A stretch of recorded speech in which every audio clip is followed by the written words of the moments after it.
Jadi pedagang yang setia orang yang senantiasa menyediakan perdagangannya untuk menuju ke akhirat, digunakan perdagangannya untuk menyediakan amal-amal menuju kebahagiaan. Itu yang pedagang cerdas betul. Petani juga begitu. Jadi hadirin mulai kalau hidup itu ini sebentar saja. Nabi mensabdakan umur umatku yang sama 60-70 tahun. Jadi kalau yang sudah 70 ya siap-siap, tapi tinggal satu kita tunggu mati tua saja. Kalau saya ya alhamdulillah kalau saya tunggu mati muda atau mati tua. Tapi kalau yang sudah tua tinggal satu kali tunggu mati tua saja. Maka kita gunakan umurnya sebaik-baik. Kita kirim memang ini harta. Kalau orang yang mengirimkan ini susah. Kalau di kampung saya itu kalau bulan Ramadan selalu mengirim pahala itu untuk almarhum orang tuanya, almarhumah 50.000. Tapi ketika dia disebut namanya 1 juta, padahal harta yang ditinggalkan dari orang tuanya itu semestinya harus dibagi yang 1 juta yang sudah meninggal. Kalau kau yang 50 masih ada sempat buat amal. Maka saya kasih tahu itu orang tua di sana, kita berpikir sekarang akhir kalau kasih kita sekarang kita kirim itu harta.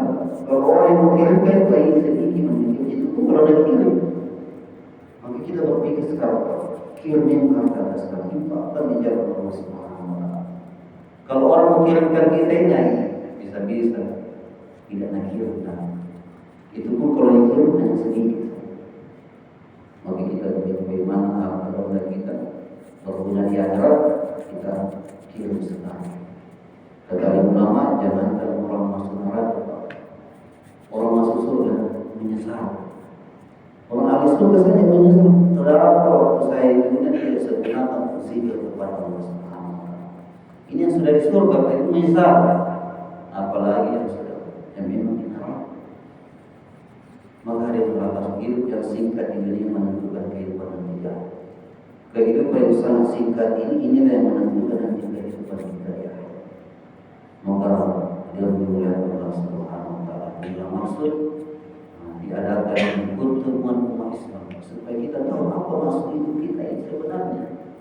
Hari ini manusia banyak tidak tahu apa maksud hidup ini datang ke dunia. Ini masuk ulama kita mengumpulkan kita untuk nasihat. Posisi kita ini sebenarnya apa ini? Kita ini umat akhir zaman. Kita ini bukan umat ibadah saja. Di samping kita ibadah tanggung jawab besar kita ini melanjutkan pekerjaan Allah. Jadi kita ini bukan hanya umat ibadah. Kalau dulu kaum terdahulu dia tugasnya hanya ibadah saja. Yang dakwah itu nabinya.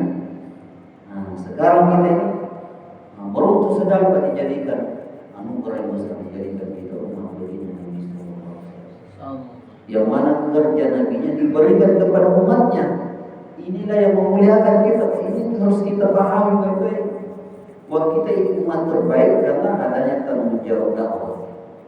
Ini yang memuliakan kita. Kemarin disebutkan disampaikan di bayangan.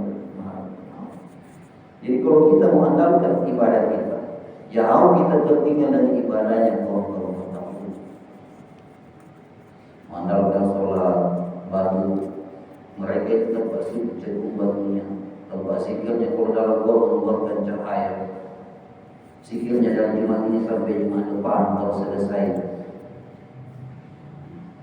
Tapi diharamkan kaum-kaum terdahulu masuk surga sebelum umatnya bagi Rasulullah masuk surga. Begitu juga nabinya. Apa yang memuliakan kita pagi ini? Tanggung jawab dakwah. Samping kita ibadah ada tanggung jawab dakwah. Mengajak manusia untuk sama-sama kepada Allah Subhanahu. Kita alhamdulillah sudah sholat. Lebih baik lagi mengajak orang untuk sholat. Insya Allah kalau di tempat ini tidak ada saling mengajak, habis nanti jemaah sholat. Kita ini kalau orang tua ini sudah dekat, meninggal satu persatu, tidak ada orangnya. Tapi kalau kita satu orang hanya satu orang, insya Allah sholat ini akan turun. Bahkan nanti di bawah tingkat lagi kita sampai satu orang aja satu orang. Sehingga nanti ada di akhirat ketika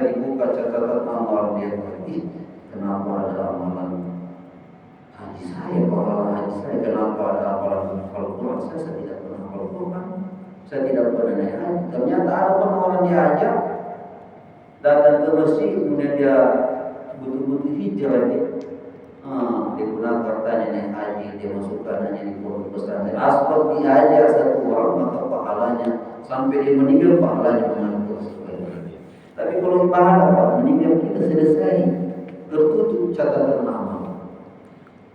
Kalau ibadah saja tertutup catatan amal, meninggal kita ditutup.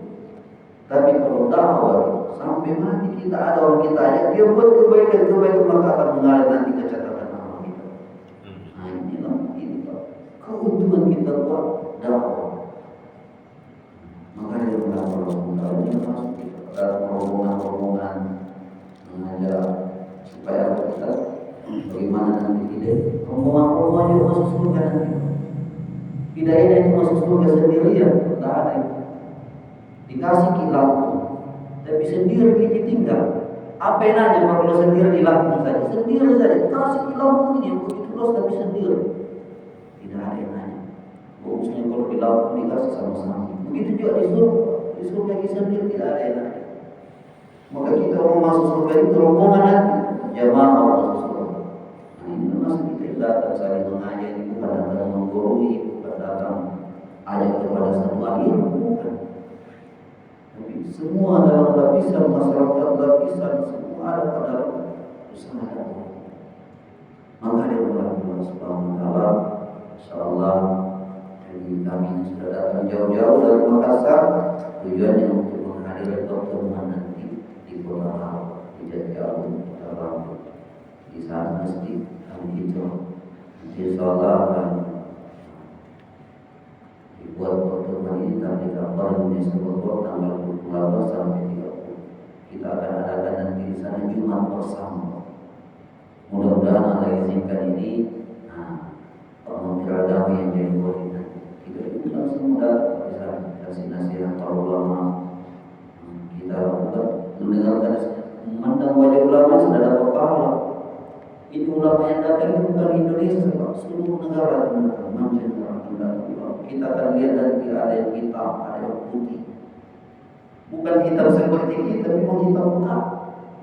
Menandakan kita itu bersungguh-sungguh berbangsa-bangsa, saling kenal mengenal, kita arah. Di sana nanti kita akan bertemu orang-orangnya, Pak. Saya pernah terulang di Sakarusar di BSD 2009, insyaallah supaya betul-betul keadaan sahabat dikumpulkan sama Nabi. Ada yang hitam, ada yang pendek, ada yang tinggi betul. Sebayangkan itu keadaan sahabat dulu ini, keadaan sahabat dikumpulkan sama Nabi di waktu haji wada terakhir. Kita sholat, insyaallah satu komando, satu kilometer pasang. Saya tidak tahu hitungan sapnya keberapa kita berapa. Di BSD 2009, 16 tahun baru terulang ini. Beruntung sekali, ini orang Lampung di sini dia kan ketiban durian kata ulama ini. Lampung ada kebaikan orang Lampung. Saya lihat di sini juga berkenan. Dan Allah SWT ini janji Allah. Kalau anak dalam Quran berkata, dalam Quran ada ibarat besar Quran. Jadi jika betul di suatu kaum, di suatu negara yang beriman dan bertakwa, janji Allah akan turunkan berkeadilan dan berkeadilan. Mudah-mudahan asbab pertemuan ini adalah turunkan barokah ke waktu ini. Sekali lagi dengan catatan sungguh-sungguh kita akan lihat sungguh hari di sana. Sekali lagi kalau keluar dari musola ada ini, hanya semua tetangga kita, anak kita, kemanakan kita bersama nanti. Orang-orang dari Makassar. Sekali lagi ada banyak dari Allah SWT. Wassalamualaikum warahmatullahi wabarakatuh. Subhanallah wa bihamdihi, subhanallah wa bihamdihi, la ilaha illa anta, astaghfiruka